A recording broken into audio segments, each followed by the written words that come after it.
बैठ जाइए।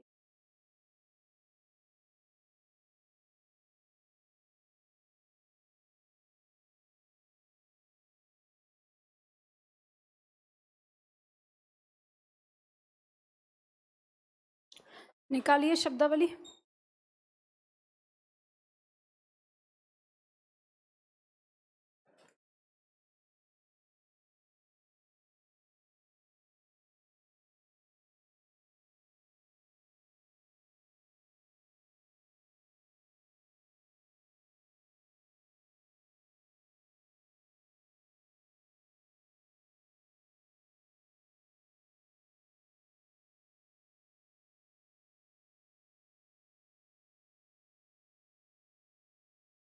पर्यायवाची निकालिए। पर्यायवाची में कितना सेट किया है? Page number 16-17।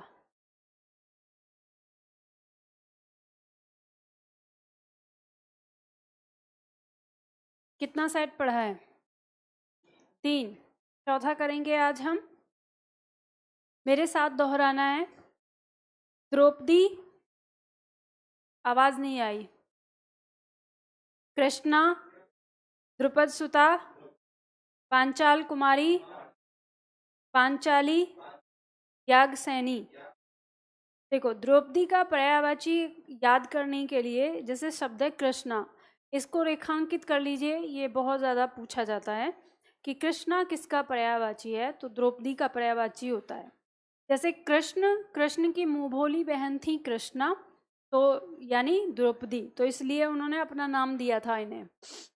अगला शब्द है पृथ्वी।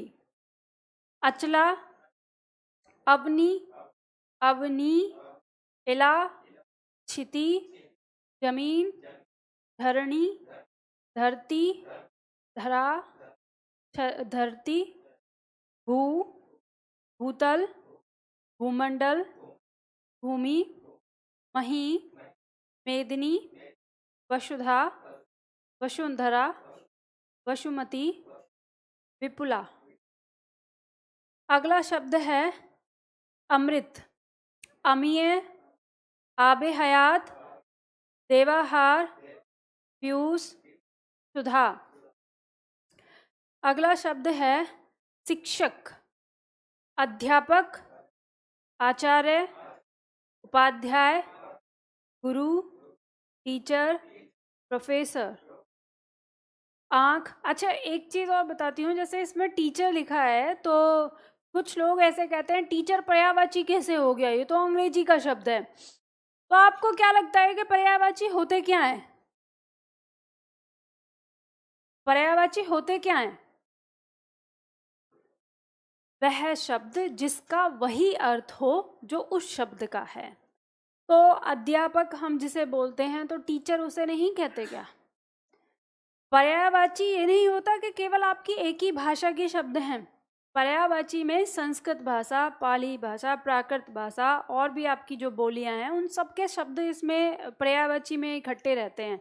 ये नहीं होता कि आप ये पढ़ रहे हैं कि सारे शब्द जो हैं ये सब के सब संस्कृत के ही होंगे या एक ही बोली के हैं, एक ही भाषा के हैं। अलग अलग बोली, अलग अलग भाषाओं के शब्द जब एक जगह इकट्ठे होते हैं और वो एक ही वस्तु के होंगे तो वही हमारे क्या कहलाते हैं? पर्यायवाची। तो इसलिए टीचर भी जो शब्द है वो शिक्षक का पर्यायवाची होगा।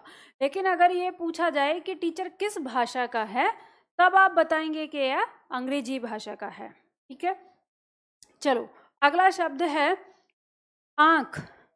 अक्ष, अक्षी, चक्षु, चश्म, दीदा, दृग, दृगेंद्रिय, नयन, नेत्र, नैना, लोचन। अगला शब्द है हिरन। कुरंग, मृग, सारंग, हरिण, कृष्णसार। इसमें दो शब्द हैं, कृष्णसार और कुरंग। ये विकल्प में बहुत ज्यादा आते हैं, याद रखना इन्हें। अगला शब्द है भ्रमर। अली, चंचरीक, विरेफ, भृंग, मधुराज, सिलीमुख, भौरा, मधुकर, मधुप, मिलिंद, षटपद। देखो, इसमें शब्द षटपद, मिलिंद, सिलीमुख, विरेफ और चंचरीक, ये विकल्प में बहुत ज़्यादा होते हैं। मोस्ट इम्पॉर्टेंट है भ्रमर का पर्यायवाची। अगला शब्द है वृक्ष। तरु, दरखत, द्रुम, रुमन, रुख, पर्णी, पादप, पुष्पद, विटप, ये वृक्ष के पर्यायवाची हैं। और इसमें रूख, द्रुमन, विटप और द्रुम ये विकल्प में आ जाते हैं, याद रखने इनको। अगला शब्द है उद्यान। उपवन, गुलशन, गुलिस्ता, चमन, पुष्पवाटिका, पुष्पोद्यान, आराम, निकुंज, कुंज, बगीचा, बाग, वाटिका। अगला शब्द है घोड़ा। अश्व, घोटक, रविसुत, तुरंग, तुरग, बाजी, बाजी, वाजी, सैंधव, है। देखो इसमें घोड़े के पर्यायवाची में दिया है बाजी, बाजी और वाजी, तीनों ही घोड़े के पर्यायवाची होते हैं और यह विकल्प में भी आते हैं। अगला शब्द है मोर। अहिरिपु, कलापी, केकी, नीलकंठ, मयूर, सिखी, सर्पभक्षी, ध्वजी, सारंग। अगला शब्द है चांदनी। कौमुदी, चंद्रप्रभा, चंद्रतप, चंद्रालोक, चंद्रिका, ज्योत्सना, शशि प्रभा, कुमुदनी। ठीक है, याद करिए। ऑनलाइन वाले छात्र अगर दोबारा फिर से कमेंट रिपीट हुई ना तो वहीं आके ना बहुत मारूंगी चपेट। तुम ऑफलाइन के स्टूडेंट हो ना, मुझे याद है कि कौन से हो। तुम यहाँ पे भी डांट खाते थे और तुम वही हरकत यहाँ ऑफलाइन में कर रहे हो। मैं यहाँ से रोक दूंगी, ये बात ध्यान रखना, ब्लॉक करवा दूंगी। तो दोबारा रिपीट नहीं हो जाना चाहिए। कम से कम 10वीं बार उसको कॉपी पेस्ट कर चुके हो। और ये टीम ध्यान रखे, अगर ये दोबारा रिपीट हुआ तो ब्लॉक कर देना।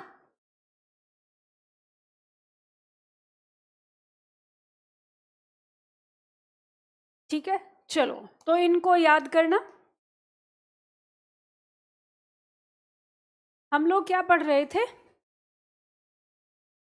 विराम चिन्ह पढ़ रहे थे। कल हम लोगों ने देखा था, देखो ध्यान दो, आज मैं बोर्ड पर नहीं लिखूंगी। बोर्ड पर मैं अक्सर लिखती हूँ ना, तो जैसे लिखते समय मैं एकदम से टर्न हो जाती हूँ, तो मुझे ना झटका लगता है, फिर दर्द बन जाता है। तो इसलिए मैं बैठ के बोलूँगी, आप लोगों को लिखना है खुद ही। ठीक है, हम लोगों ने कल की क्लास में विस्मयादि बोधक चिन्ह तक पढ़ा था। ठीक है, आज हम उसके आगे पढ़ेंगे। अगला आता है हमारा चिन्ह उद्धरण चिन्ह है। उद्धरण चिन्ह हमारा क्या कहता है? देखो, उद्धरण चिन्ह का दूसरा नाम है अवतरण चिन्ह। यह आपकी परीक्षा में आ जाता है, उद्धरण चिन्ह या अवतरण चिन्ह। यह चिन्ह दो प्रकार का होता है, दोहरा और इकहरा। तो दो रूप हैं इसके, इकहरा उद्धरण चिन्ह या दोहरा उद्धरण चिन्ह। इन दोनों का प्रयोग कहाँ होता है तो ध्यान रखेंगे। यहाँ दिया है इकहरा उद्धरण चिन्ह, सबसे पहले हम ध्यान देते हैं।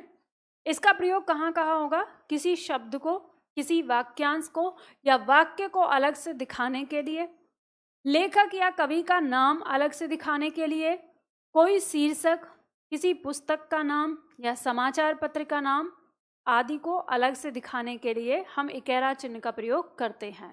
ठीक है, जैसे उदाहरण के तौर पर लिख लो यहाँ पर, जब हम इनका प्रयोग करते हैं तो कैसे उदाहरण, जैसे मान लो हमने कोई टाइटल लिखा या कोई शीर्षक लिखा। एक शीर्षक आता है पूस की रात। तो पूस की रात, ये एक शीर्षक होता है। ये क्या है? एक कहानी का नाम है। तो हम इसको अगर मान लो कि वाक्य में प्रयोग कर रहे हैं तो हम इकहरा उद्धरण चिन्ह में इसका प्रयोग करेंगे।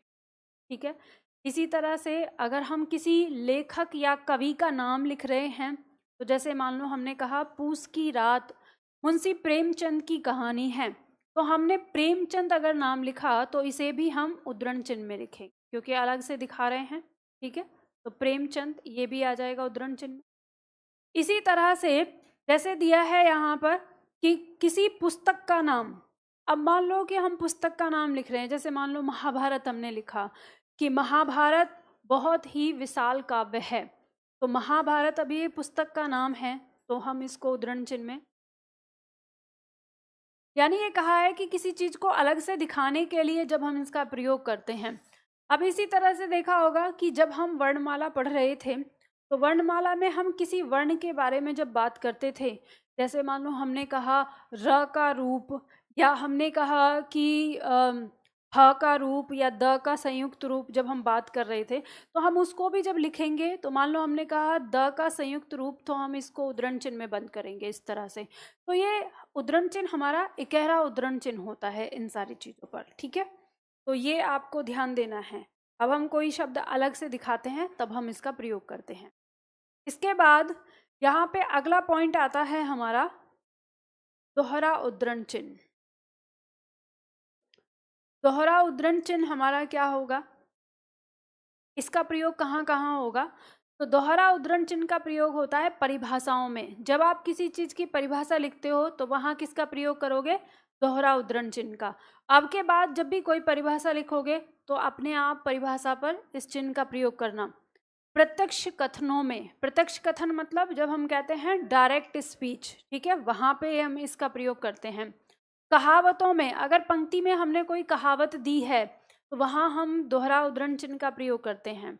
और प्रसिद्ध पंक्ति, प्रसिद्ध पंक्ति जैसे उदाहरण के तौर पर लिखो, जैसे पंक्ति है, तुम मुझे खून दो मैं तुम्हें आज़ादी दूंगा। तुम मुझे खून दो मैं तुम्हें आज़ादी दूंगा।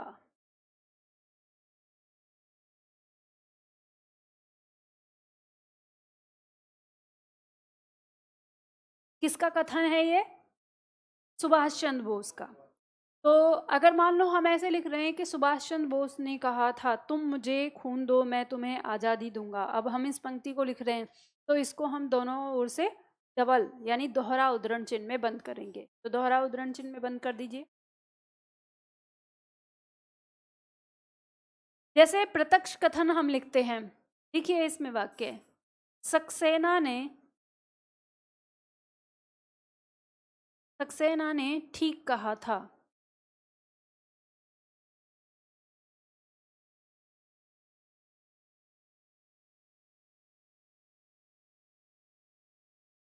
अब सक्सेना ने क्या कहा था? सक्सेना ने ही कहा था। अब जो उन्होंने कहा है वही हम लिख रहे हैं, यानी प्रत्यक्ष कथन लिख रहे हैं। तो यहाँ तो हम अल्प विराम लगाएंगे, ये तो हमने कल की क्लास में देखा था। अब क्योंकि हम उसके कथन को बिल्कुल जस का तस लिखना चाहते हैं तो हम दोहरा उद्धरण चिन्ह यहाँ लगाएंगे, ठीक है। क्या कहा था? धीरे धीरे कुछ नहीं मिलता, धीरे धीरे कुछ नहीं मिलता,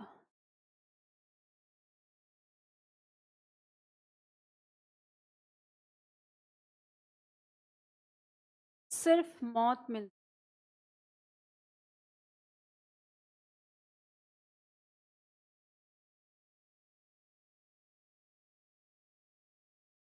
सिर्फ मौत मिलती है। अब उद्धरण चिन्ह बंद करेंगे। अब यहाँ पर ध्यान देना, हमने पूर्ण विराम को अंदर रखा है, उसके बाद उद्धरण चिन्ह बंद किया है। तो जब भी कभी उद्धरण चिन्ह आएगा तो यहाँ पर इसमें पूर्ण विराम लगेगा और उद्धरण चिन्ह बाहर की तरफ आएगा। सुमित, ये लोग जो बार बार कमेंट कर रहे हैं इनको ब्लॉक कर दो, सबको बंद कर दो, या फिर एक काम करो चैट बॉक्स को बंद ही कर दो और कल से चैट बॉक्स बंद कर देना, ठीक है। समझ में आ गया आप लोगों को? तो यहाँ पर ये हमारा उद्धरण चिन्ह, यहाँ पे दोहरा उद्धरण चिन्ह प्रयोग हो रहा है और ये जो हमने लिखा है इसी को हम क्या कह रहे हैं? प्रत्यक्ष कथन कह रहे हैं। आगे बढ़ते हैं। अगला पॉइंट आता है हमारा योजक चिन्ह। अब देखो योजक चिन्ह के यहाँ पर 3 नाम हैं, इस पर भी आपको स्टार बनाना है। जब हम बात करते हैं, इससे पहले कल की क्लास में हमने देखा था जो हमारा महत्वपूर्ण था वो था हमारा अल्प विराम। अल्प विराम में हमने कई सारी जगह पे उस चिन्ह को लगाया था। अब उसके ही जैसा है हमारा योजक चिन्ह। योजक चिन्ह का दूसरा नाम है संयोजक चिन्ह, या इसे हम सामासिक चिन्ह भी कहते हैं। यह एक छोटा इस तरह से लगता है, छोटा होता है, बहुत हल्का जैसे लगा हुआ है। और ये योजक चिन्ह और निर्देशक चिन्ह दोनों एक जैसे होते हैं। तो निर्देशक चिन्ह जो है वो योजक चिन्ह से थोड़ा बड़ा होता है। तो इसका प्रयोग कहाँ कहाँ होता है, ध्यान दीजिएगा। पहले दिया है कि इस चिन्ह का प्रयोग दो विपरीतार्थक शब्दों के बीच होता है। तो दो विपरीतार्थक शब्दों के बीच का मतलब है, विपरीत का मतलब है विलोम। तो अब मैं यहाँ एक एक करके बताऊंगी। तो आपको यहाँ पे जब मैं उदाहरण लिखूंगी, जो नाम जिसके साथ लिख रहा है उसका उदाहरण वैसे ही लिखते चले जाना उसके साथ साथ, ठीक है। तो हम सबसे पहले ही कहते हैं कि इसका प्रयोग हम दो विपरीतार्थक शब्दों के बीच में करते हैं। जैसे मान लो हमने लिखा लाभ हानि, तो लाभ हानि ये दोनों शब्द क्या हैं हमारे, एक दूसरे के विलोम हैं। तो इन दोनों के बीच में इस चिन्ह का प्रयोग हो गया। इसी तरह से जैसे हम लिख रहे हैं रात दिन, तो रात और दिन दोनों एक दूसरे के क्या हैं, विलोम हैं। तो इनके बीच में योजक चिन्ह का प्रयोग हो गया, ठीक है। अब आगे आता है कि जिन पदों के दोनों खंड प्रधान हों।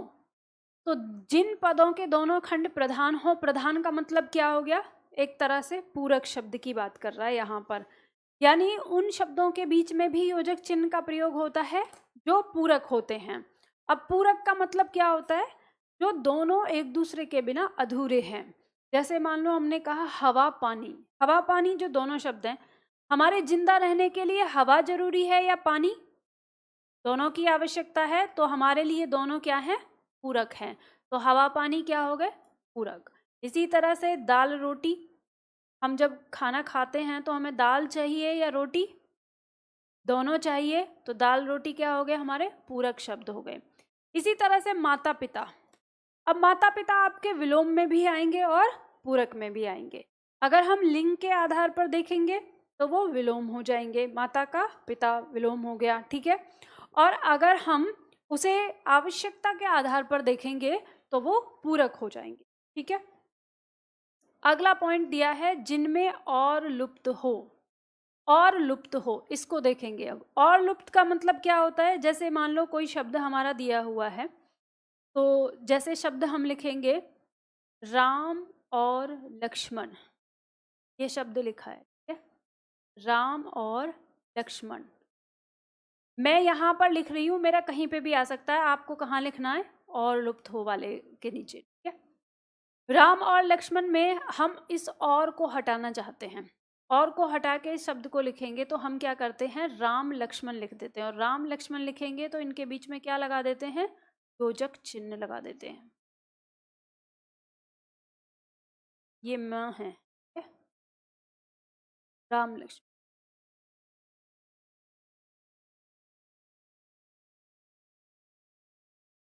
आगे आता है हमारा सहचर शब्द। सहचर शब्द का मतलब क्या होता है, सहचर शब्द का मतलब होता है साथ आने वाले शब्द। ये योजक चिन्ह उन शब्दों के बीच में लगता है जो शब्द हमारे साथ आते हैं। जैसे हम कहते हैं समझ बूझ, ठीक है, समझ बूझ शब्द कहते हैं कि अरे ये काम ना अपनी समझ बूझ से करना। तो समझ शब्द के साथ बूझ शब्द का प्रयोग होता है, समझ बूझ। तो इसी को हम क्या कहेंगे, सहचर शब्द कहेंगे। या हम कहते हैं तन मन धन, तन मन धन, ये शब्द तीनों एक साथ आते हैं। कहते हैं ना मैं तुम्हें तन मन धन से प्यार करता हूँ, तो इसमें तीनों आ गए, ठीक है, एक साथ। तो इनके बीच में योजक चिन्ह लग जाएगा। इसी तरह से अगला आता है हमारा, लिख लिया ये आप लोगों ने।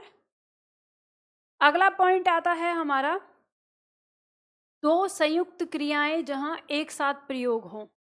दो संयुक्त क्रियाएं, संयुक्त क्रियाएं कैसे, दो क्रियाएं जहां एक जगह आ जाती हैं उसी को हम संयुक्त क्रिया कहते हैं। जैसे पढ़ना लिखना, खेलना कूदना, ठीक है। तो लिखो इसमें, जैसे पढ़ना लिखना, पढ़ना लिखना, इनके बीच में योजक चिन्ह लगाएंगे हम। खेलना कूदना, खेलना कूदना, दौड़ना भागना, भागना दौड़ना, इस तरह से भाग दौड़, ये भी लगा देते हैं साथ में। तो इनके बीच में हमारा क्या आ रहा है, कौन सा चिन्ह आ रहा है, योजक चिन्ह का प्रयोग हो रहा है, ठीक है। इसके बाद फिर हमारा दिया है यहाँ पर कि अगर एक शब्द 2 बार प्रयोग हो, कोई एक शब्द है और 2 बार प्रयोग हो रहा है, तो वहां हम किसका प्रयोग करेंगे? उनके बीच में योजक चिन्ह का प्रयोग करेंगे। जैसे बार बार शब्द आ गया, बार बार। जैसे धीरे धीरे, धीरे धीरे। तो इनके बीच में जो हमारा चिन्ह है वो कौन सा चिन्ह है? योजक चिन्ह है। ठीक है, इसी को कहेंगे। आगे दिया है कारक चिन्ह के स्थान पर। इस चिन्ह का प्रयोग हम कारक चिन्ह के स्थान पर भी करते हैं। कैसे? जैसे देखो, मान लो हमने लिखा, हमें एक शब्द है पद के भेद, लिखा है पद के भेद। तो हम पद के भेद अगर पूरा नहीं लिखना चाहते तो हम इस तरह से लिख सकते हैं पद भेद, पद भेद। तो हम इस तरह से लिख देते थे, ये योजक चिन्ह आ जाता है। तो अब ये योजक चिन्ह जो आया है वो किसके स्थान पर आया है? कारक चिन्ह के आधार पर। अब ये ध्यान रखना, ये महत्वपूर्ण बनता हो जाता है आपका। यहाँ जितने भी पॉइंट दिए हैं ना, इस सारे पॉइंट आपकी पंक्ति बना के पूछे जाते हैं। ठीक है, अगला आता है हमारा सा सी से, आदि से पहले। देखो, ये सा सी से का मतलब क्या है? के समान। जब इनका अर्थ आता है के समान, तो वहां पर अगर ये शब्द लगे होते हैं तो वहां हम योजक चिन्ह का प्रयोग करते हैं। जैसे हमने कहा चांद सा मुखड़ा, चांद सा। ठीक है, तो यहाँ पे सा आ गया। जैसे हमने कहा रात सी काली, तो रात सी। ठीक है, तो इनके बीच में हमने योजक चिन्ह लगा दिया। यह शब्द आता है इनमें से कौन सा, तो कौन सा जब हम लिखते हैं तो कौन सा, इसके बीच में हम क्या लगाते हैं? योजक चिन्ह का प्रयोग करते हैं। बात समझ में आ गई? ठीक है, तो इनके साथ हम, अब ये मत सोचना कि ये जो से आपका दिया हुआ है तो ये सब जगह आ जाएगा। जैसे हमारे अपादान कारक है या हमारा जैसे कर्ण कारक है, उसमें हमारा से लगता है, तो वहां पे इसका प्रयोग नहीं होगा। ठीक है, ये चीज ध्यान रखना। ये कहाँ प्रयोग होगा इसका? जब इसका अर्थ आ रहा है कि उसकी तुलना करने के में रूप में आ रहा है, तब आता है। जैसे हम कहेंगे कौन से लोग थे, तो वहां पे हम लगा देंगे। ठीक है, इसके बाद आगे दिया हुआ है लिखते समय यदि कोई शब्द पंक्ति के अंत में पूरा ना हो तो उक्त शब्द के आधे खंड के बाद योजक चिन्ह लगाया जाता है। तो यहाँ पे इसका कहना क्या है, इसको समझ लो। या आप देखते हो, जब जैसे मान लो हम लिखते हैं पैराग्राफ दिया है, मान लो एक तरह से आप ना पूरा पैराग्राफ में लिखते जा रहे हैं, यहाँ से यहाँ कुछ लिख रहे हैं, यहाँ पे ख़त्म कर देते हैं, फिर लिख रहे हैं, यहाँ पे ख़त्म कर देते हैं। अब आप ऐसे लिख रहे हैं, आप एक शब्द लिखना चाह रहे थे जैसे समाचार, तो आपने समा यहाँ तक लिखा। अब यहाँ पे ये पैराग्राफ आपका क्या हो रहा है? थोड़ा छूट रहा है। तो फिर आपको लगता है कि आप यहाँ पे अगर 4 लिखेंगे तो ऊपर वाली लाइन से ये बाहर चला जाएगा। तो उसमें आप क्या करते हैं, यहाँ पे योजक चिन्ह लगाते हैं और उस टुकड़े को यहाँ लिख देते हैं। ठीक है, तो ऐसे ही हम कहेंगे कि शब्द को इस तरह से जोड़ने में तो इसका प्रयोग होता है, तो यहाँ पे हम इसका प्रयोग करते हैं। बात समझ में आ गई आपको? ठीक है, तो ये आपका योजक चिन्ह इतने स्थानों पर प्रयोग होता है, ये आपको समझ में आया। ठीक है, आगे बढ़ते हैं। अगला आता है हमारा निर्देशक चिन्ह। अब निर्देशक चिन्ह भी हमारा योजक चिन्ह के जैसा ही है, जैसा हमारा योजक चिन्ह है, लेकिन दोनों में अंतर क्या है? तो दोनों में अंतर ये है कि ये जो निर्देशक चिन्ह है ये योजक चिन्ह से दुगना बड़ा है। ठीक है, थोड़ा सा बड़ा। ये हमारे परीक्षा के दृष्टिकोण से महत्वपूर्ण है। हम इसका शायद लेखन में तो उतना ज़्यादा प्रयोग नहीं करते, नहीं लेखन में करते हैं लेकिन वाक्य के अंदर उतना नहीं करते, पर ये हमारी परीक्षा में पूछा जाता है। तो इसका प्रयोग कहाँ कहाँ होता है हम देखेंगे। इसका प्रयोग दिया है यदि यह चिन्ह योजक चिन्ह से थोड़ा बड़ा होता है, इस चिन्ह का प्रयोग संवाद को लिखने के लिए, वाक्य में किसी पद का विवरण देने के लिए और अन्य किसी पद का विवरण देने के लिए इस चिन्ह का प्रयोग होता है। तो एक एक करके समझ लो। सबसे पहले संवाद। संवाद में हमने लिखा था डायलॉग किसी का हम लिख रहे हैं, तो जैसे मान लो हम वाक्य लिखते हैं सोनू,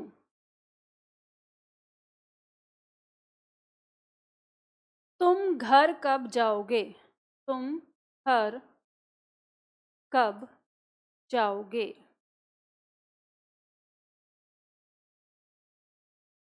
यह प्रश्न कर रहा है दीपक।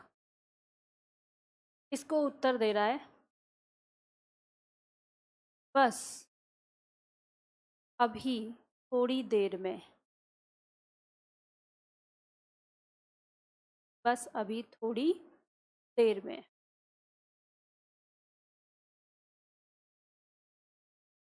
थोड़ा सा ध्यान देना होगा। अजीब तो नहीं लग रहा? लग तो रहा होगा और दिन की तुलना में, है ना? मुझे ही अजीब लग रहा है। मुझे अजीब लग रहा है तो आप लोगों को नहीं लग रहा होगा। लेकिन यह है कि चलो सामने लिखने के लिए तो मिल ही रहा है ना। पर आप ज़्यादा ध्यान अपनी नोटबुक पे दो, ठीक है? तो अब देखो ये जो हमारा यहाँ पर डायलॉग है, इस डायलॉग को जब हमने लिखा था इससे पहले, तो वहाँ हमने कौन सा चिन्ह लगाया था कल की क्लास में? भूल गए? उपविराम। क्या लगाया था? उपविराम। अब हम दोबारा संवाद का प्रयोग कर रहे हैं, तो यहाँ हमें पता चलता है कि संवाद में हम उपविराम के स्थान पर और कौन सा चिन्ह लगा सकते हैं? निर्देशक चिन्ह का प्रयोग कर सकते हैं, ठीक है? तो यहाँ हम निर्देशक चिन्ह का प्रयोग कर सकते हैं। लिख लो।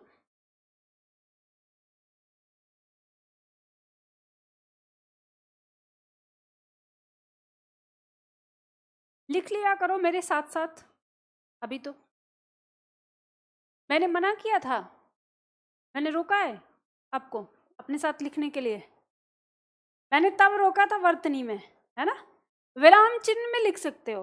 विराम चिन्ह एक ऐसा टॉपिक है जिसमें मेरे साथ साथ लिख सकते हो, लेकिन संधि में मत लिखना। और संधि की वजह से मैं सोच रही हूँ कि आज थोड़ा सा रेस्ट ले लूँ ना। संधि को तो मुझे आप लोगों को बोर्ड पे ही लिखवाना पड़ेगा, वो तो समझ में नहीं आएगा तो दिक्कत हो जाएगी। संधि में आप लोगों को मैंने कहा था वर्ण विच्छेद करना है। कर रहे हो वर्ण विच्छेद का अभ्यास? 2-4 लोगों ने ही दिखाया था मुझे जो होमवर्क दिया था मैंने करके। लेके आए करके या कर लिया? चलो क्लास के बाद दिखा देना जिसको चेक कराना हो। चेक नहीं कराया, सही है कि नहीं? अब देखो इसके बाद इसमें आगे दिया है वाक्य में किसी पद का विवरण देने के लिए। ये जो दिया है इस पॉइंट को लिखो यहाँ पर, पहले वाक्य लिखो यहाँ पर। वह, एक और वाक्य लिखो यहाँ पर। वह दूर से, वह दूर से, बहुत दूर से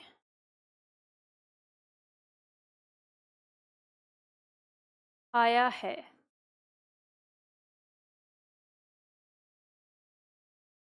आपकी परीक्षा में ये वाक्य आया था, वह दूर से, बहुत दूर से आया है। और इस वाक्य के साथ प्रश्न था कि इस वाक्य में कौन सा विराम चिन्ह प्रयोग में आएगा। अब बताइए, शब्द दिया है वह दूर से, बहुत दूर से आया है, तो इसमें कौन सा विराम चिन्ह लगेगा? दिख रहा है कहीं? इसमें तो कहीं दिख रहा है। निर्देशक चिन्ह कहाँ लगेगा? से के बाद देखो पहला जो दिया है ना, वह दूर से, तो ये तो दूर से है ना, इसको ये आगे जो दिया है बहुत दूर से, इसकी दोबारा व्याख्या हो रही है। तो जब एक पद की दोबारा व्याख्या हो वाक्य में तो वहां निर्देशक चिन्ह का प्रयोग होता है। तो इनके बीच में लगेगा, यानी मैम ने कहा वह दूर से, और फिर उस पर भी फोकस दिया गया है, दूर से, थोड़ी बहुत दूर से नहीं, बहुत दूर से। तो जब हम इस तरह से उसका विवरण देते हैं वहां हम इस चिन्ह का प्रयोग करते हैं। तो इस चिन्ह का प्रयोग अक्सर आपको जो देखने को मिलता है, ये परीक्षा में ही पूछा जाता है। आप आम तौर पे इस चिन्ह का प्रयोग लेखन में नहीं करते हैं, ठीक है? आगे दिया हुआ है यहाँ पर कि किसी पद का विवरण देने के लिए, किसी पद का विवरण मतलब है जैसे आप लिखते हैं जैसे, ठीक है?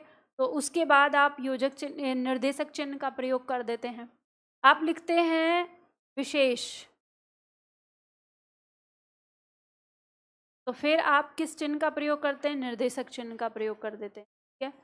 नोट लिखते हैं, नोट, कुछ नोट डाउन करना है तो वहाँ पे निर्देशक चिन्ह का प्रयोग कर देते हैं। ठीक है, तो यहाँ पे कहा है। अब हमने यहाँ पे 3 पॉइंट देखे इसमें। एक तो संवाद के रूप में, ठीक है, वाक्य में किसी पद का विवरण देने के लिए या ऐसे ही किसी पद का विवरण देने के लिए हम इसका प्रयोग करते हैं निर्देशक चिन्ह का। और जो आपकी परीक्षा के लिए सबसे ज़्यादा महत्वपूर्ण है वो ये वाला पॉइंट आता है वाक्य के अंदर। ठीक है, लिख लिया है? चलो अगला पॉइंट देखते हैं, विवरण चिन्ह। विवरण चिन्ह क्या होता है हम इसे देखेंगे। यहाँ पे दिया है, देखो विवरण चिन्ह को आप देखोगे तो आप पाओगे कि उपविराम जैसा और फिर इसके आगे निर्देशक चिन्ह जैसा लगा होता है। तो इसका प्रयोग कहाँ होता है? किसी पद की व्याख्या करने या किसी के बारे में विस्तार से बताने, सूचना, निर्देश आदि देने के लिए विवरण चिन्ह का प्रयोग होता है। तो यहाँ आप देख सकते हो, जैसे मान लो कि हम वाक्य लिखते हैं कि हमने कहा कि नदियों से हमें निम्नलिखित लाभ हैं, लिखो। जैसे हमने कहा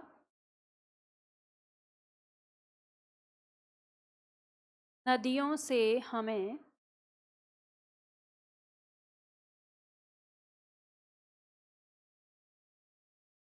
निम्नलिखित लाभ हैं। अब हम इसको आगे विवरण करने वाले हैं तो हम इसे यहाँ पर विवरण चिन्ह का प्रयोग इसमें करेंगे। फिर उसके बाद 1 2 3 4 5 डाल के लिखेंगे। तो ऐसे आता है, यहाँ पे हम इसका प्रयोग करते हैं। आगे दिया है कोई सूचना या निर्देश देने के लिए, तो फिर वही आपका आ जाता है, जैसे उदाहरण देते हैं हम, जैसे या उदाहरण। उसके बाद हम इस चिन्ह का प्रयोग करेंगे जहाँ हमने लगाया था निर्देशक चिन्ह। ठीक है, जैसे विशेष,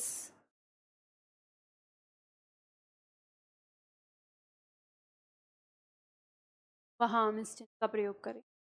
बात समझ में आ गई?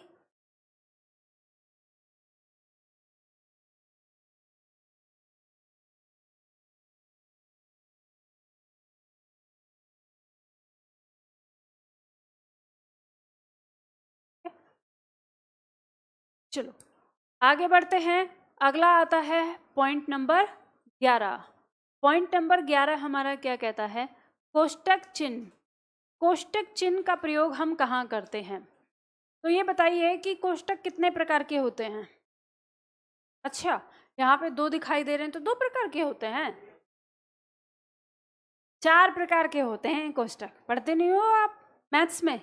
4 प्रकार के होते हैं ना, बड़ा कोष्टक, मझला कोष्टक, छोटा कोष्टक और रेखा कोष्टक। तो यहाँ पे हम जो अब कोष्टक पढ़ रहे हैं, यहाँ हम 2 कोष्टक के बारे में बात करेंगे, एक बड़ा कोष्टक और एक छोटा कोष्टक। तो हम इसका हिंदी में किस तरह से प्रयोग करते हैं? तो दिया है, वाक्य में प्रयुक्त पद विशेष का अर्थ अच्छी तरह स्पष्ट करने के लिए या वक्ता के मनोभाव को स्पष्ट करने के लिए हम कोष्टक चिन्ह का प्रयोग करते हैं।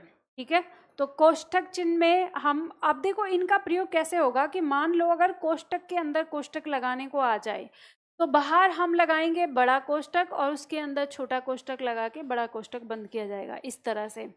तो ऐसी स्थिति कभी कभी आती है, 10% ही आपको ऐसा देखने को मिलेगा कि कोष्टक के अंदर कोष्टक आएगा।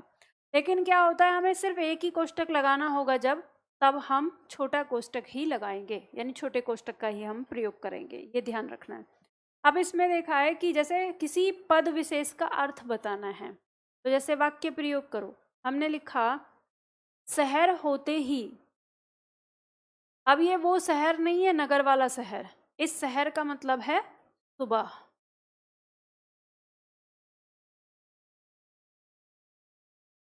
तो इसे कोष्टक में लिख दिया हमने इसका अर्थ। शहर होते ही मजदूर घर से निकल पड़े।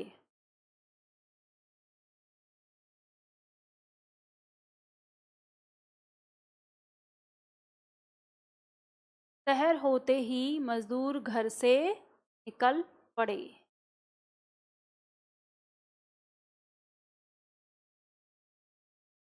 कौन सी भाषा का शब्द है शहर? उर्दू भाषा का, ठीक है, उर्दू भाषा का शब्द है सहर, यानी सुबह होते ही मजदूर घर से निकल पड़े। अब दिया है वक्ता के मनोभाव को स्पष्ट करने के लिए। जैसे आप लोगों ने कहानी, किस्से या उपन्यास इन सब की किताबें पढ़ी हैं, अगर पढ़ी होंगी तो आप देखेंगे कि उनमें आपको जब कोई मनोभाव दिखाना होता है कि किस तरह से, जैसे मान लो कि कोई नायक है, वो डायलॉग बोल रहा है और उसे कि उसने चीखते हुए कहा, तो उसे कोष्टक में लिख देते हैं चीखते हुए, और जो कहा है वो आगे लिख देते हैं। तो वही आता है आपका वक्ता के मनोभाव को स्पष्ट करने के लिए। तो हम वहाँ पे किस में करते हैं, कोष्टक का प्रयोग करते हैं उस चीज़ के लिए, समझने के लिए, ठीक है। चलो आगे बढ़ते हैं। अगला आता है हमारा पॉइंट नंबर 12, विस्मरण चिन्ह, हंस पद या त्रुटि बोधक। देखो नाम याद कर लेना, मोस्ट इम्पॉर्टेंट है। विस्मरण, हंस पद, त्रुटि बोधक चिन्ह।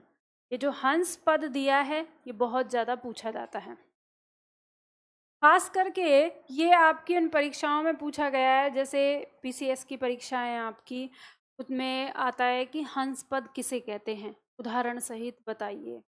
तो ये हमें समझ में ही नहीं आता ये कौन सा बवाल है हंस पद। अगर ये आ जाए हंस पद विराम चिन्ह किसे कहते हैं, थोड़ा सा हिंट भी मिल जाएगा, लेकिन ऐसे ही प्रश्न आया हुआ है कि हंस पद किसे कहते हैं। तो हंस पद एक विराम चिन्ह है, इसका दूसरा नाम है विस्मरण चिन्ह। तो विस्मरण चिन्ह से आपको थोड़ा सा याद रह जाएगा, विस्मरण का मतलब है भूला हुआ। तो जो भूला हुआ है, भूल को सुधारने के लिए हम जिस चिन्ह का प्रयोग करते हैं तो उसी को हम क्या कहते हैं, हंस पद या विस्मरण चिन्ह कहते हैं। तो दिया हुआ है कि जब किसी वाक्य अथवा वाक्यांश में कोई शब्द अथवा अक्षर लिखने में छूट जाए तो छूटे हुए वाक्य के नीचे हंस पद चिन्ह का प्रयोग करके छूटे हुए शब्द को ऊपर लिख देते हैं। ये कैसे कहना चाह रहा है तो सामने देखकर आप लिखिएगा, मैं बताऊंगी कि किस तरह से है, ठीक है। जैसे वाक्य लिखते हैं, मैं पिताजी के साथ बाजार गया। अपने आप मत लिखना, सामने देख के लिखना। मैं पिताजी के साथ बाजार गया। अब देखो जैसे हमने वाक्य लिखा, इसमें एक शब्द हमसे छूट गया, ठीक है, हमसे त्रुटि हो गई। अब इसी त्रुटि को सुधारने के लिए, तभी दिया है ना त्रुटि बोधक या विस्मरण चिन्ह, तो इसे सुधारने के लिए या तो ये है कि हम वाक्य को काट के और तब फिर दोबारा उसे लिखें, लेकिन हम कटिंग नहीं करना चाहते, तब हम कैसे इस चिन्ह का प्रयोग करके वाक्य को सुधार सकते हैं। तो जो हमारा ये चिन्ह दिया है इस तरह से, यानी ये चिन्ह है ऐसे, तो ये ऐसे ही लगेगा। तो हम यहाँ देखेंगे कि हमारा शब्द कहाँ छूटा है, कि मैं पिताजी के साथ बाजार, तो यहाँ छूटा है, तो हम इस चिन्ह को यहाँ लगाएंगे और ऊपर लिख देंगे बाजार। तो हमें पता चल गया कि ये शब्द यहाँ पे आएगा, तो हम इसे पढ़ते समय सुधार लेंगे कि मैं पिताजी के साथ बाजार गया, ठीक है। तो यही चिन्ह हमारा क्या कहलाता है, त्रुटि बोधक चिन्ह कहलाता है, हंस पद कहलाता है या विस्मरण चिन्ह कहलाता है। अब आपके दिमाग में आ रहा होगा कि मैम ऐसा भी तो हो सकता है कि अगर मान लो ऊपर स्थान ना हो हमें लिखने के लिए तो हम नीचे लिखेंगे, तो क्या हम इसको पलट के ऐसे लगा सकते हैं, तो नहीं, इसे पलट के नहीं लगा सकते। आप किसी शब्द को ऊपर लिखें या शब्द को नीचे लिखें, आपको चिन्ह हमेशा ऐसा ही बनाना होगा जैसा इसका चिन्ह है, ठीक है। दूसरा वाक्य लिख लो इसमें, जैसे हमें रोजाना मेहनत करनी चाहिए। वाक्य लिख रहे हैं हम, हमें रोजाना मेहनत करनी चाहिए, करनी चाहिए, सामने देखकर लिखना। अब हम यहाँ पर छूट गए, हमसे छूट गया शब्द, शब्द क्या छूट गया, मेहनत छूट गया। तो अब हम ऊपर नहीं लिखना चाहते, नीचे लिखना चाहते हैं, तो हम इस चिन्ह को ऐसे लिखेंगे, ठीक है, और यहाँ लिख देंगे मेहनत।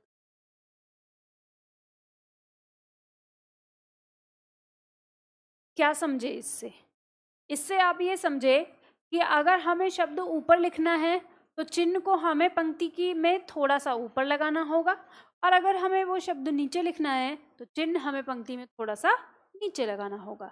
तो इससे हमारा ये जो त्रुटि हुई है उसका सुधार हो जाएगा। बात समझ में आ गई, उतार लो इसे, उतार लिया। चलो आगे बढ़ते हैं। अगला आता है पॉइंट नंबर 13। पॉइंट नंबर 13 कह रहा है लाघव चिन्ह। लाघव चिन्ह का दूसरा नाम है संकेत चिन्ह। लाघव शब्द बना है लघु से, लघु माने छोटा। तो इस तरह से समझ लीजिए कि जिस चिन्ह का प्रयोग करके हम किसी बड़े शब्द को छोटा बना देते हैं, उस चिन्ह को हम क्या कहेंगे? लाघव चिन्ह कहेंगे। उदाहरण के तौर पर देखो, ध्यान इसमें दिया हुआ है, किसी प्रचलित बड़े शब्द के छोटे रूप को लिखने के लिए इस चिन्ह का प्रयोग करते हैं। बड़े शब्द कैसे हों? प्रसिद्ध हों, सब जानते हों कि इसका मतलब क्या होता है। जैसे हम उदाहरण के तौर पर लिखते हैं, हम लिख रहे हैं उत्तर प्रदेश। उत्तर प्रदेश। तो जब आप उत्तर प्रदेश लिखते हैं तो आप केवल उत्तर प्रदेश ऐसे ही नहीं लिखते, आप लाघव चिन्ह का प्रयोग करके लिख देते हैं उ प्र, और इसका मतलब क्या समझा जाता है? उत्तर प्रदेश। ठीक है। इसी तरह से आप शब्द लिखते हैं डॉक्टर। अगर आप डॉक्टर शब्द पूरा नहीं लिखना चाहते तो आप किस तरह से लिख देते हैं? ऐसे ड बना के लाघव चिन्ह लगा देते हैं। क्या हो जाता है ये? डॉक्टर। इसका मतलब क्या हो जाता है? डॉक्टर। तो अब अगर कोई आपसे ये पूछ ले कि उ और प्र और ड में लगा हुआ चिन्ह कौन सा है, तो क्या हो जाएगा? लाघव चिन्ह या संकेत चिन्ह। ठीक है। जो संकेत को दिखा रहा है, या फिर लाघव मतलब लघु कर रहा है, छोटा कर रहा है किसी शब्द को। बात समझ में आ गई? लिख लिया? चलो आगे बढ़ते हैं। अगला आता है हमारा लोप चिन्ह। लोप चिन्ह का मतलब क्या होता है? यही वो चिन्ह था जिसके बारे में मैं कल बात कर रही थी कि एक कहानी सुनाऊं, तब आप तैयार हो गए थे कहानी सुनने के लिए। तो इस चिन्ह का प्रयोग वाक्य में छोड़े गए अंश के लिए, गोपनीय या अश्लील पदों को छुपाने के लिए, रिक्त स्थान दिखाने के लिए, कहानी आदि में सस्पेंस लाने या उत्तरोत्तर जिज्ञासा बढ़ाने के लिए। जैसे मान लो कि आप लोग जब वीडियो देखते हो, तो वीडियो में क्या होता है कि आप ऐसा सीन देख रहे हैं कि एक लड़की बिल्कुल ऐसे खून से लथपथ है और वो चीख रही है, चिल्ला रही है, और वो पीछे की तरफ हटती जा रही है। तो आप देख रहे हैं, पता नहीं उसको क्या दिखाई दे रहा है, और अचानक से नहीं, सीन गड़बड़ हो गया। मतलब लड़की जो है वो घबराई हुई है और वो ये कह रही है कौन है, कौन है, ऐसे कहते हुए आगे बढ़ती जा रही है। कैमरा चल रहा है आपके साथ भी, उसका भी सीन दिखा रहे हैं कभी। तो अचानक से वो कुछ देखती है और जोर से चीख जाती है और सीन वहाँ से हट जाता है। तो अब आपको क्या लगता है क्या हुआ उस लड़की के साथ? जिज्ञासा रह गई मन में, और कहानी जो है वो कहीं आगे बढ़ जाती है, या तो फ्लैशबैक में चली जाती है या कहानी आगे बढ़ जाती है। अब आपको ये पता है कि लड़की के साथ क्या हुआ था, ये दिखाया जाएगा वीडियो के एंड में। तो आप पूरी वीडियो देख लेते हैं उसके चक्कर में कि पता चले हुआ क्या था वहाँ पर। तो अब वहाँ पे जो वो सीन कट किया, तो वो सीन कट करने का मतलब ही था कि वो जो भी डायरेक्टर है वो छुपाना चाहता है आपसे, और फिर आगे कुछ दिखा दिया। अब इसी तरह से कि मान लो कोई कहानी बनाई हुई है या कोई उपन्यास है और वो लेखन में है, किताब में, तो उसे भी डायरेक्टर ऐसे ही दिखाना चाहता है कि, यानी लेखक ऐसे दिखाना चाहता है कि आप पूरी किताब पढ़ लें, इसके बारे में बताएंगे अंत में। तो आप पहले पढ़ रहे हैं, पहले ही अध्याय में हैं, तो पहले अध्याय में सीन ये है कि रीना को कुछ सुनाई दिया, आहट सुनाई दी, तो वो चुपके से उठी और उस दरवाजे की ओर बढ़ने लगी। जैसे ही उसने दरवाजा खोला, उसकी चीख निकल गई और उसने देखा कि, और डॉट डॉट डॉट डॉट, अब पूर्ण विराम। अब वहाँ खत्म हो गया, अब अध्याय अलग आ गया। अब पता चलेगा, अब इसके बारे में बताएगा कि इसने क्या देखा, वो बताएगा अंत में। तो अब आप उसको पूरी बुक को पढ़ जाएंगे कि हुआ क्या था उसके साथ। तो ये जो डॉट डॉट डॉट आपको दिखाया, यही क्या था? ये है लोप चिन्ह। लोप का मतलब है जो वहाँ पे छिपा दिया गया है। तो इससे हमें ये अंदाजा हो जाता है कि यहाँ पर कुछ तो है, पर वो क्या है वो हमें नहीं पता। तो इसे आपको ध्यान देना है। अब ये लोप चिन्ह आप अक्सर करते होंगे, आपने कभी चैटिंग की है? जब चैटिंग करते हो तो करते ही होंगे, सभी करते हैं ना। आप लिखते हैं हाय डॉट डॉट डॉट डॉट, कैसी हो डॉट डॉट डॉट डॉट, और खाना खा लिया डॉट डॉट डॉट। अब आप जो ये डॉट डॉट डॉट लगा रहे हैं, आप तो ये सुंदरता के लिए लगा रहे हैं, क्योंकि आपको ये लग रहा है कि सुंदर लगता है। डॉट डॉट डॉट नहीं लगाता तब तक मुझे अच्छा नहीं लगता। लेकिन जो सामने वाला है उसको पता है डॉट डॉट डॉट का मतलब क्या होता है, कुछ छिपाना। आपकी अच्छी दोस्त थी और ना आपके मन में कुछ ऐसी गलत भावना थी, और वो भी नहीं चाहती कि आपके मन में कुछ ऐसा आए। उसके दिमाग में एकदम से डॉट डॉट डॉट में जा रहा है कुछ, कि कुछ कहना चाहता है। अब मान लो अगर उसके दिमाग में नहीं है कि आपसे कुछ दोस्ती से आगे बढ़ के रिश्ता रखा जाए, तो वो एक दिन आपको ब्लॉक करके चली जाएगी कि इससे पहले कि ये कुछ बोले मैं यहाँ से निकल लेती हूँ।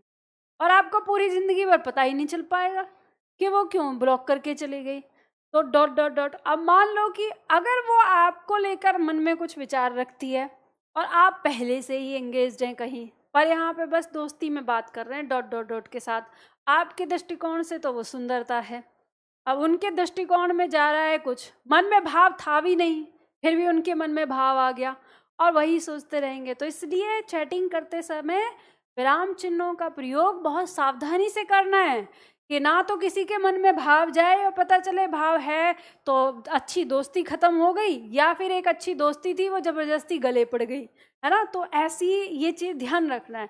तो डॉट डॉट डॉट बहुत खतरनाक है। तो यही है हमारा लोप चिन्ह। तो इसमें उत्तर इसका लिखिए, उदाहरण इसमें आगे दिया हुआ है, जैसे में लिखिए यहाँ पे उदाहरण करके। पुलिस वाले ने गाली देते हुए कहा, पुलिस वाले ने गाली देते हुए कहा, कहा के बाद डॉट डॉट डॉट लगाओ,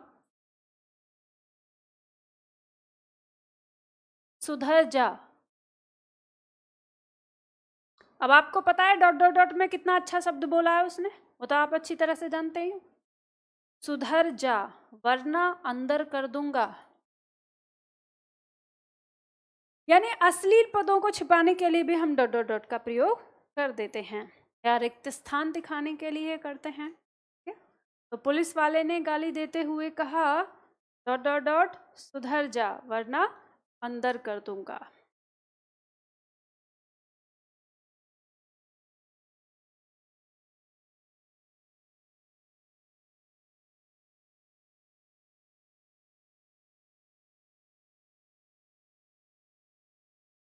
अगला पॉइंट आ रहा है आपका पॉइंट नंबर 15। पॉइंट नंबर 15 कहता है दीर्घ उच्चारण या प्लुत चिन्ह। अब देखो याद आ गया होगा आपको, मैंने स्वरों में बताया था कि प्लुत स्वर हिंदी में नहीं होता, हिंदी में प्लुत चिन्ह होता है। तो जिसका प्रयोग हम किस में करते हैं, किसी को जब हम पुकारते हैं तो उसमें हम इसका उच्चारण करते हैं। जैसे उदाहरण के तौर पर हम कह रहे हैं मीरा इधर आओ, मीरा बहुत दूर है और हम उसे बुला रहे हैं, पुकार रहे हैं, तो हम क्या कहते हैं मीरा। तो अब हमने जैसे ये बोला वैसे ही हम लिखना चाहते हैं, तो हम कैसे लिखेंगे, इस चिन्ह का प्रयोग करते हुए। इस चिन्ह को हम लगाएंगे इस तरह से मीरा, तो ये हमारा क्या हो जाएगा, इस तरह से उच्चारण हो रहा है। विस्मयादिबोधक चिन्ह लगा दिया क्योंकि संबोधन कर रहे हैं हम, इधर आओ।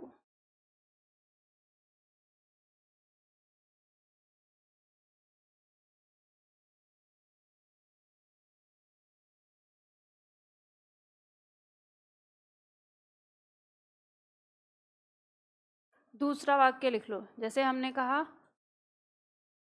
सोहन, हम सोहन को बुला रहे हैं, सोहन मम्मी बुला रही हैं। आवाज लगाया कभी अपने भाई बहनों को ना, मम्मी बुला रही हैं।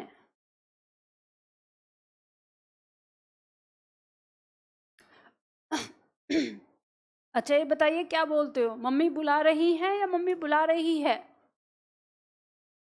रही है बोलते हो, रही हैं बोला करो बहुवचन, ठीक है। मम्मी है आदरणीय है हमारे लिए, तो बहुवचन में प्रयोग किया करो। आप लोग एक वचन में प्रयोग करते हो, ठीक है, आपके बाद मत करना, अब आपको पता चल गया है। चलो आगे बढ़ो, अगला आता है हमारा पॉइंट नंबर 16। पुनरुक्ति या अनुवृत्ति चिन्ह। पुनरुक्ति देखो जिसकी पुनः आवृत्ति होती है उसके लिए पुनरुक्ति या अनुवृत्ति। इस चिन्ह का प्रयोग यानी एक ही शब्द को बार बार लिखने से बचने के लिए इस चिन्ह का प्रयोग किया जाता है। देखो इस चिन्ह का प्रयोग हम कब करते हैं? अक्सर ऐसा होता है जैसे आपने कभी राशन लिखा है, राशन आने के लिए अपने लिस्ट बनाई है मम्मी के साथ, जब घर का राशन आता है तो वहाँ पे जब हम लिस्ट बनाते हैं तो वहाँ हम इस चिन्ह का प्रयोग करते हैं।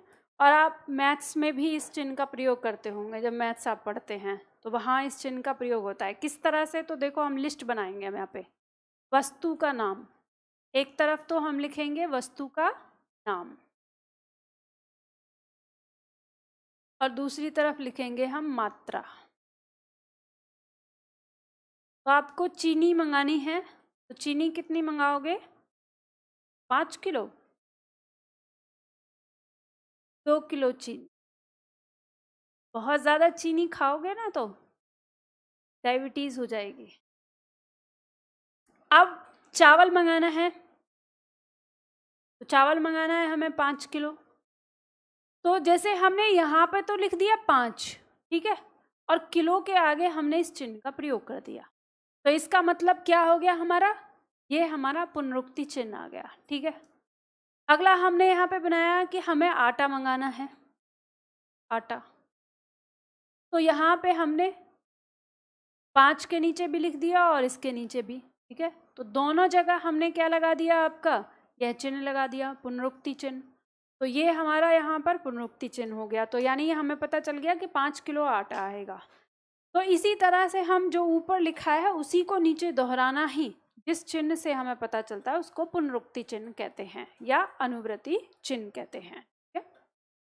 अब आता है अगला, लिख लिया ये? चलो अगला पॉइंट आता है हमारा यहाँ पर टीका सूचक चिन्ह। टीका सूचक चिन्ह का मतलब क्या होता है? तो देखो टीका सूचक चिन्ह में यहाँ पर जो आपके सामने ये दिए हुए हैं चिन्ह, ये एक ऐसा चिन्ह है जिस चिन्ह का आप अपनी मर्जी से प्रयोग कर सकते हैं, ठीक है।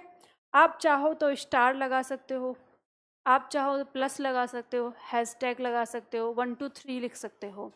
अब इसका प्रयोग कहाँ होता है, कैसे होता है वो समझ लो। इसका प्रयोग होता है जैसे मान लो कोई पैराग्राफ दिया हुआ है, जैसे उदाहरण के तौर पे मैं बता दूंगी, लिखा हुआ है इसमें, घर जाके पढ़ लेना, पर मैं यहाँ समझा देती हूँ। टीका सूचक चिन्ह का प्रयोग हम इस तरह से करते हैं जैसे हमारे सामने ये पैराग्राफ दिया हुआ है, इस पैराग्राफ में लिखा हुआ है, अब एक शब्द आया जैसे ज्योत्सना। हम ज्योत्सना के बारे में अलग से कुछ सूचना देना चाहते हैं, लेकिन क्योंकि यहाँ तो ये वाक्य में प्रयोग हो रहा है तो यहाँ हम नहीं लिख सकते। तो इसमें यहाँ जो ये स्टार लगा हुआ है हम इसके ऊपर ऐसा स्टार लगा देंगे। अब इस स्टार की जगह आप 1 2 3 4 5 भी लिख सकते हो, इस स्टार की जगह आप प्लस बना सकते हो, ठीक है, या कुछ और भी चिन्ह। और फिर उसके बाद उसी पेज में हम कहीं पे उस स्टार को फिर से लगाते हैं और ज्योत्सना के बारे में हम जो कुछ लिखना चाहते थे वो वहाँ लिख देते हैं। वहाँ हमें सूचना मिल गई। जैसे हमने यहाँ कहा कि सारा नगर विद्युत की विशुद्ध निर्मल ज्योत्सना में निर्मग्न हो गया, तो यहाँ तो हमने उस जो पैराग्राफ में बात कही गई है वो लिखी। अब वहाँ पे हमने संकेत देकर ज्योत्सना पर, और यहाँ पे ज्योत्सना के बारे में लिखा कि ज्योत्सना चांदनी का पर्यायवाची है, तो उसकी हमने सूचना लिख दी। तो ये जो हमारा चिन्ह यहाँ पर प्रयोग हुआ है, यानी दोनों जगह, ये चिन्ह अब हमारा क्या कहलाता है? टीका सूचक चिन्ह कहलाता है। यानी ये किसी न किसी संदेश को देने के लिए आता है, उसके संदेश को बता रहा होता है, तो इसलिए हम इसको टीका सूचक चिन्ह कहते हैं, ठीक है। ये समझ में आ गया? तो बहुत आसान है, बस ये आपकी परीक्षा में नहीं आएगा, ये आपको बस लगाने के हिसाब से सीखना है, ठीक है। अगला आता है आपका रेखा चिन्ह। रेखा चिन्ह का मतलब क्या होता है? जब हम किसी भी जिस चिन्ह से हम रेखांकित करते हैं किसी शब्द को, तो कह रहा है कि जिन शब्दों या वाक्यों के विषय में कुछ विशेष अवधारणा देनी होती है उनके नीचे रेखा चिन्ह का प्रयोग किया जाता है। या हम कहें कि किसी शब्द को या किसी वाक्य को अगर अलग से दिखाना होता है तो वहाँ पर भी हम क्या करते हैं? रेखा चिन्ह का प्रयोग कर देते हैं, ठीक है। जैसे उदाहरण में दिया है यहाँ पर विद्यार्थी जीवन मनुष्य के जीवन का स्वर्णिम काल है। तो इस पंक्ति को हमें अलग से दिखाना था, तो इस पंक्ति के नीचे हमने इस चिन्ह का प्रयोग कर दिया। तो अब ये चिन्ह हमारा यहाँ पे क्या कहला रहा है? रेखा चिन्ह कहला रहा है। ठीक है, यही इसमें हमारा दिया हुआ है। आगे बढ़ते हैं, अगला आता है हमारा पॉइंट नंबर 19। पॉइंट नंबर 19 कहता है तुल्यता सूचक चिन्ह। तुल्यता सूचक चिन्ह किसे कहते हैं? लिखिए, इसमें वाक्य प्रयोग करिए। किसी शब्द का अर्थ दिखाने के लिए तुल्यता सूचक चिन्ह में लिखना है। किसी शब्द का अर्थ दिखाने के लिए तुल्यता सूचक चिन्ह का प्रयोग करते हैं।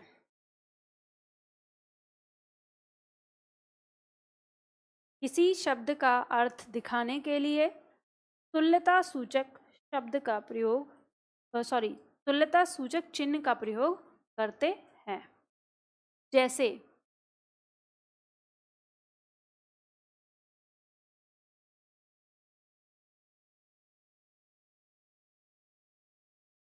पाषाण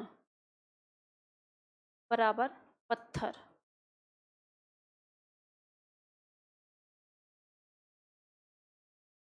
जैसे अंबर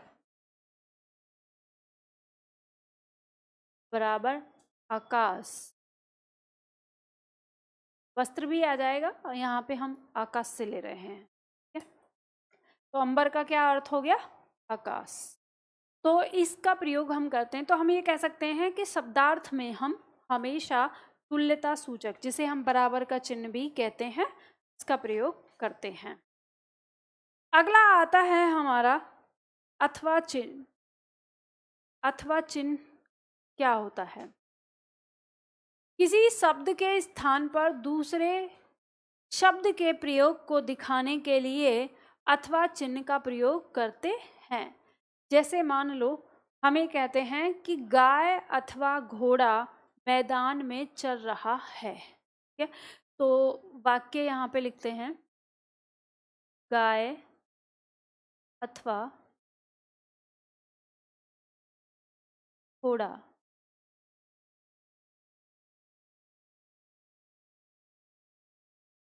मैदान में चल रहा है।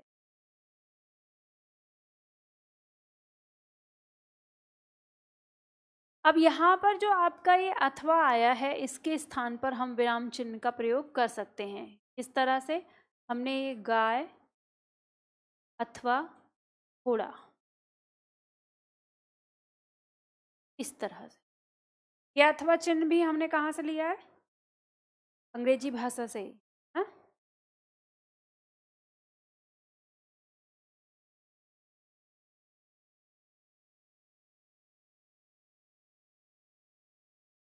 जो छात्र कह रहे हैं कि स्क्रीन को थोड़ा नीचे कर दो, बेटा तुम अपना फुल स्क्रीन पे करके देखो तरीके से, ऐसे नहीं कि आप कमेंट लिखने वाले भी उसमें रहे कि एकदम से घुमा के।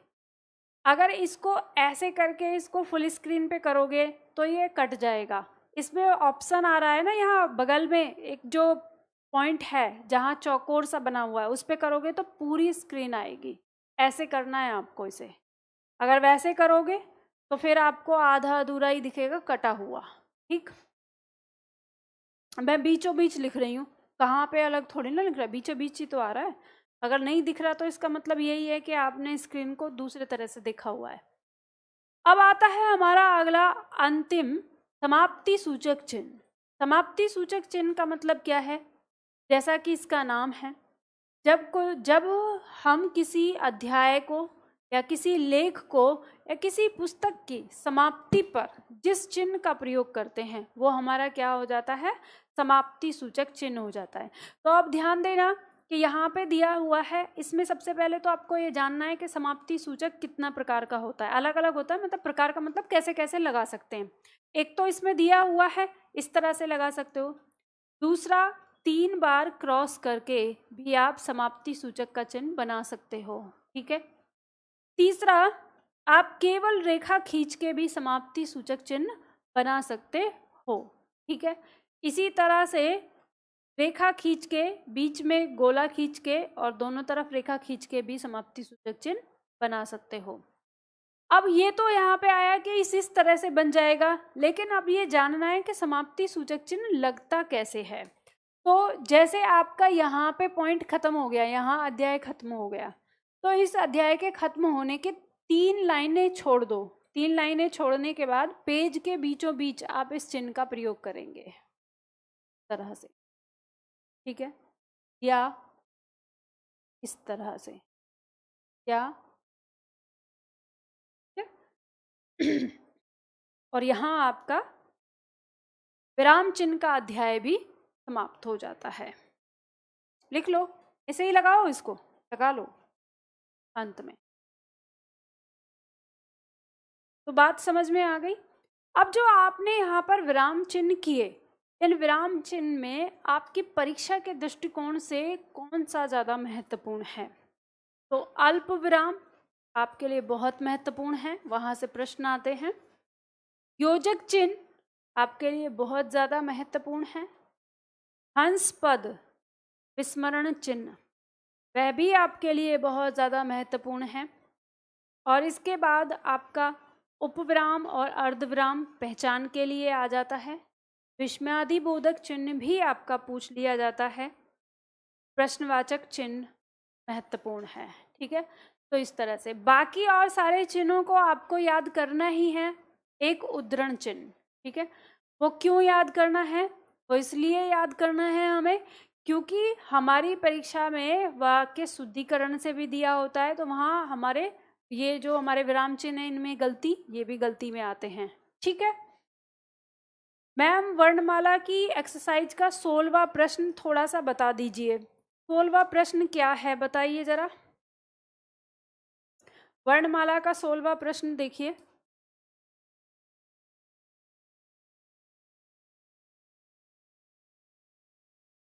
निम्न में से अनुनासिक अक्षर नहीं है।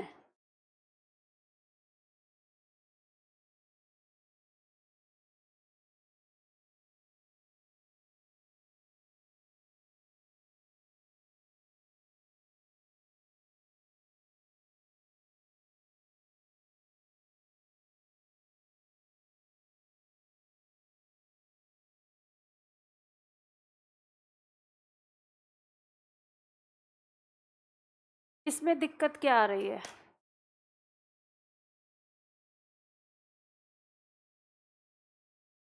निम्न में से अनुनासिक अक्षर नहीं है। अनुनासिक अक्षर का मतलब क्या होता है? पंचमाक्षर, ठीक है। अनुनासिक का मतलब क्या है? पंचमाक्षर। कह रहा है कि वो विकल्प बताना है जिसमें अनुनासिक नहीं है। इन चारों में अनुनासिक है, इन चारों में अनुनासिक है, इन चारों में अनुनासिक है, इस तीसरे में ये अनुनासिक नहीं है, ये संयुक्त है। तो यही हमारा उत्तर है। दिक्कत क्या आ रही है? उत्तरमाला में कोई गलत दे रखा है? सही है, तो फिर क्या दिक्कत थी इसमें?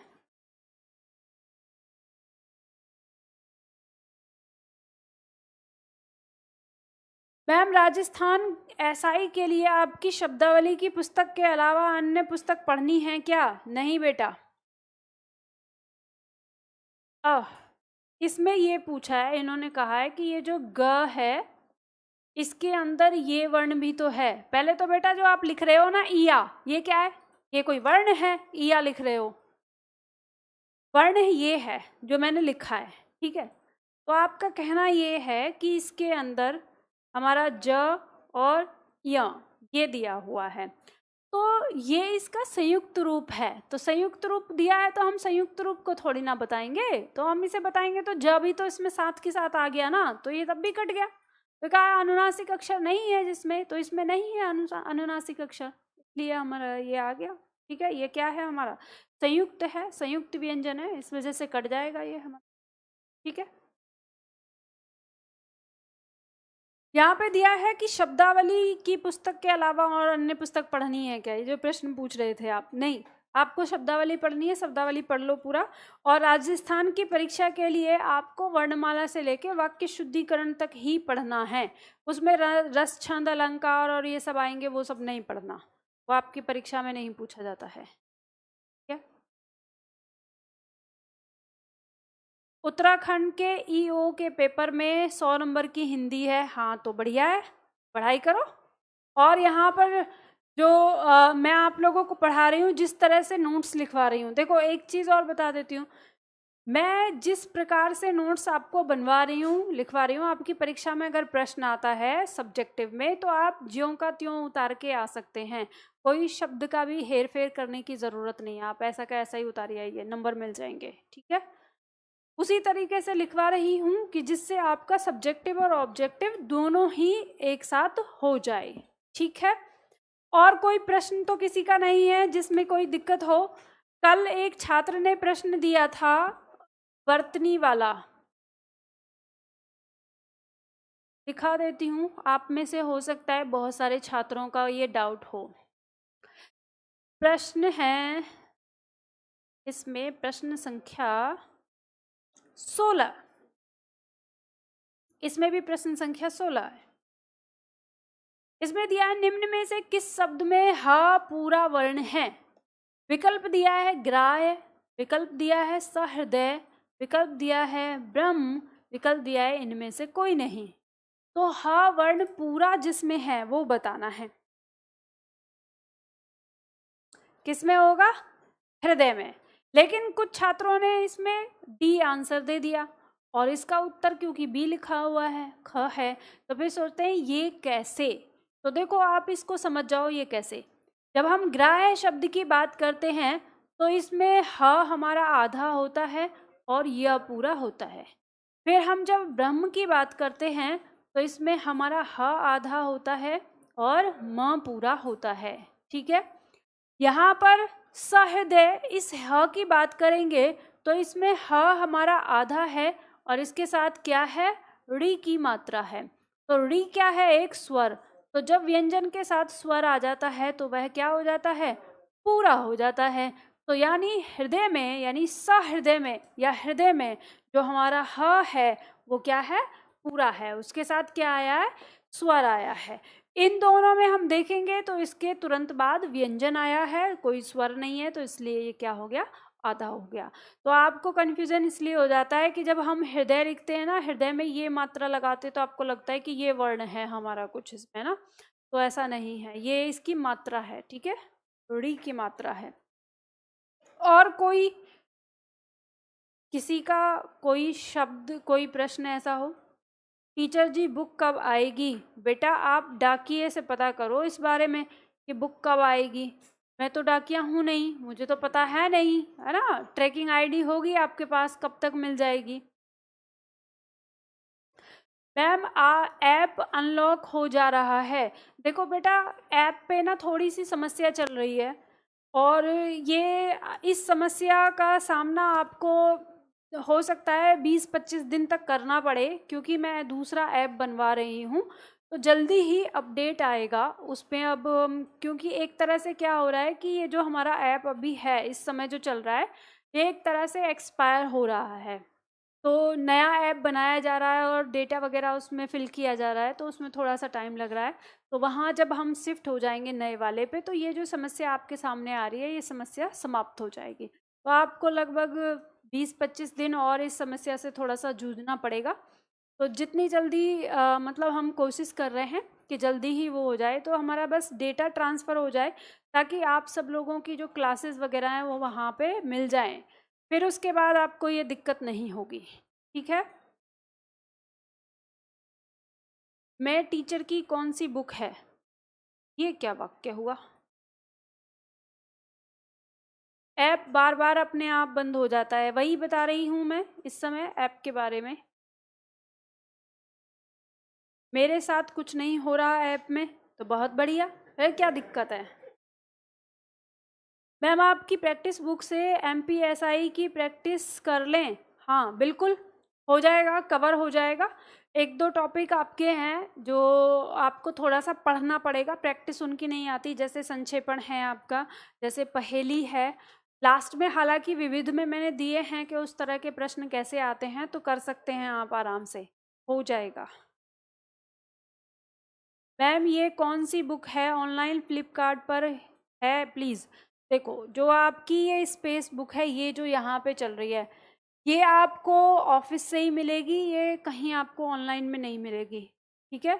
तो ये हमारे एप्लीकेशन पे जाके आप ले सकते हैं।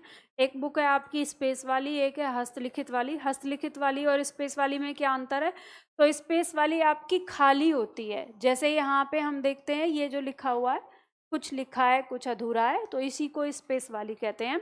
लेकिन जो हस्तलिखित है उसमें क्या है, उसमें लिखा हुआ है, सब कुछ लिखा हुआ है, ये भी लिखा है, ये भी लिखा है, जो खाली है वहाँ पे भी लिखा हुआ है। तो दोनों में ये अंतर है। तो आपको कौन सी मंगानी चाहिए, अगर आप ये पूछेंगे तो मैं कहूँगी स्पेस वाली मंगा लो, कुछ पढ़ना लिखना सीख जाओगे, आपको पता चल जाएगा क्या क्या लिखना है, कैसे हाथ से थोड़ा सा भरोगे तो ज़्यादा याद रहेगा, है ना। तो देखो यहाँ पे हमारा विराम चिन्ह समाप्त हो गया है और हमारे वो 2 दिन भी समाप्त हो गए जो मैंने आपको कहा था। उम्मीद करती हूँ कि आप लोगों ने में से जिन्होंने भी वर्णमाला नहीं पढ़ी होगी उन्होंने वर्णमाला पढ़ ली होगी। अगर नहीं पढ़ी है तो आज शाम को और देख लेना। वर्ण विच्छेद आपका रह गया था। कितने छात्र ऐसे हैं जिनको वर्ण विच्छेद में परेशानी है, बताओ। ऐसा है जिनको वर्ण विच्छेद में परेशानी हो रही है? कौन से वाले शब्दों का? कर्तव्य। तो कर्तव्य में क्या दिक्कत आ रही है? हम्म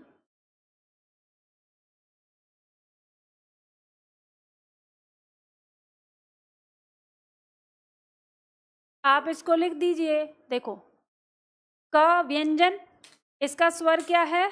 अ।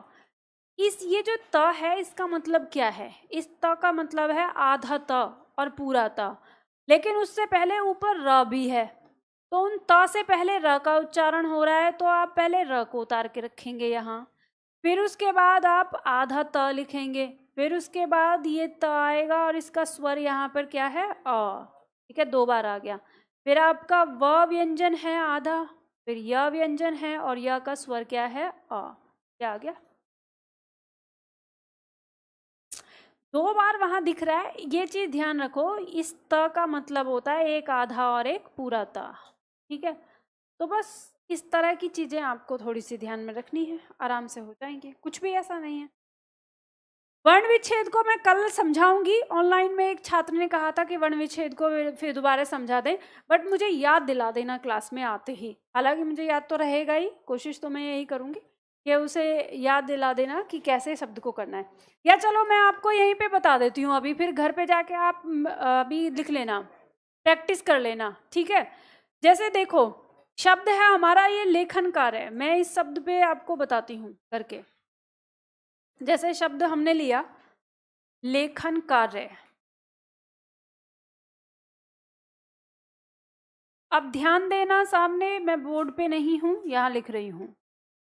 अब इसमें आपको ये ध्यान देना है, ये अक्षर हमारा, यानी ये अक्षर, ये अक्षर, ये अक्षर, ये अक्षर, ये अक्षर, इनको आपको अलग अलग लेके चलना है। तो जब आपके सामने ये है तो आपको पता है कि इसमें पहला व्यंजन होगा कि स्वर होगा।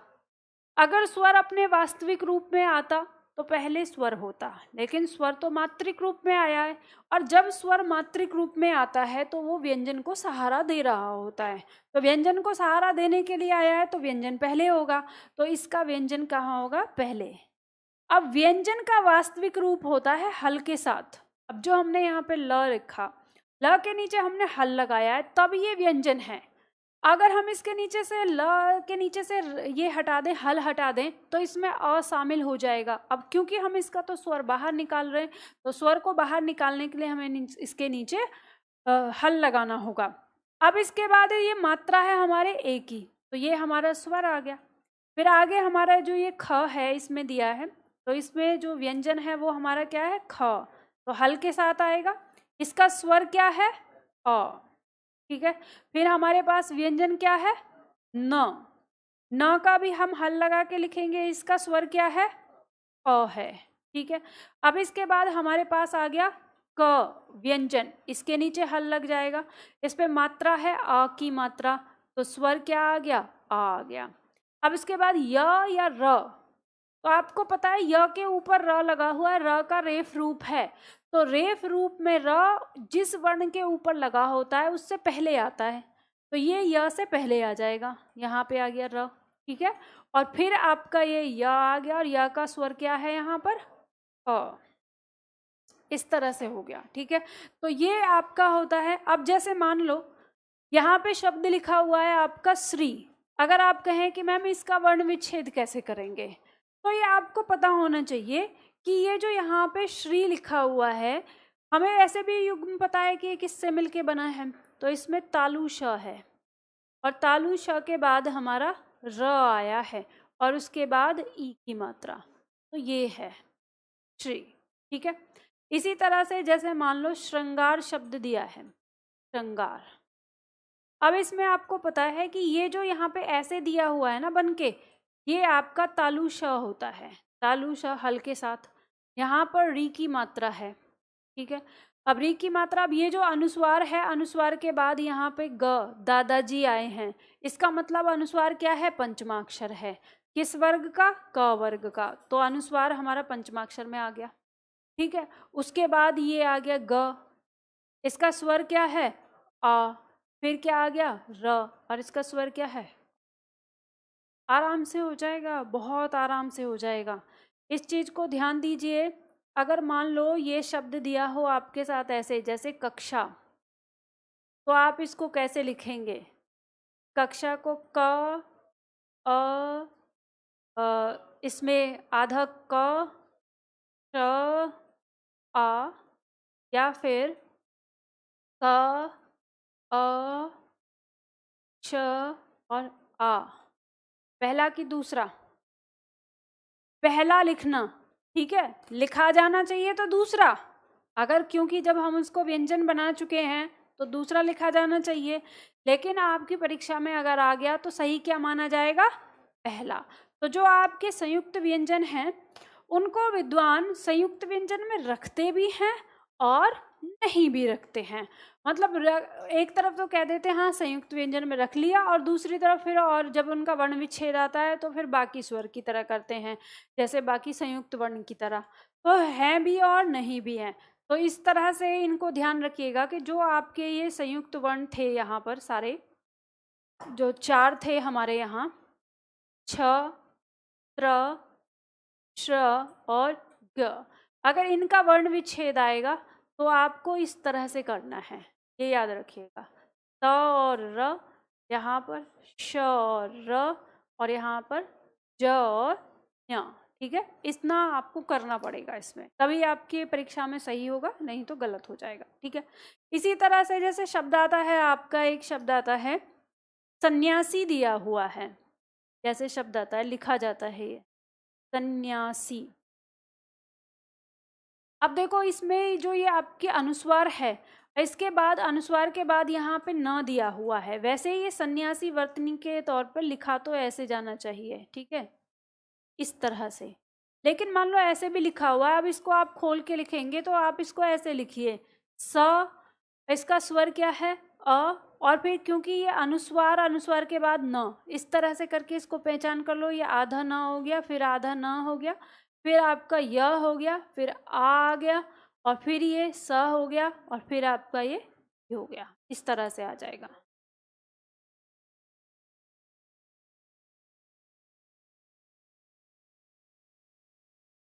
आधे न से पहले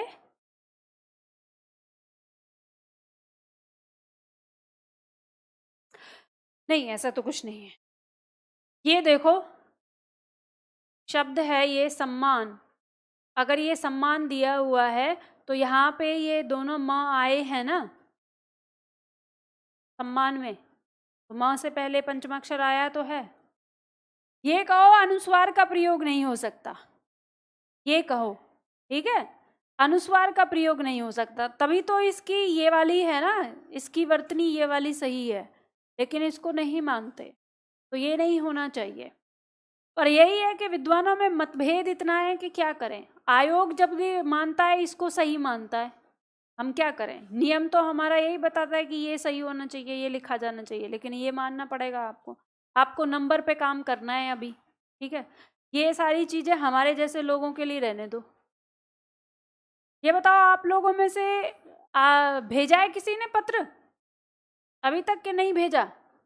अरे मैडम जी आप ही लड़ लो हमारी तरफ से, हमें कुछ फायदा हो जाएगा। हाँ भेजा किसी ने? या एक अच्छे बताओ वो वीडियो कितने लोगों को शेयर करी है आपने, आगे बढ़ाई है? आपने की है, बाकी और लोगों ने शेयर कर दी। कितने लोगों को की? 10 लोगों को कम से कम। तो कम से कम उसे शेयर करते रहो हर दिन आगे, पत्र तो कम से कम भेज ही दो। या ऐसा करती हूँ कि मैं यहाँ से ना प्रिंट निकलवा के लिफाफे मंगवा लेती हूँ, आप लोग एड्रेस लिख देना, यहीं से भिजवा देते हैं आपका सबका, डाक में डलवा देंगे। हाँ यहीं पे बुला के किसी दिन। चलो मैं कल ही व्यवस्था करवाती हूँ। चलो तो आज की क्लास इतनी ही, कल मिलते हैं। कल से हमारा शुरू होगा टॉपिक संधि का।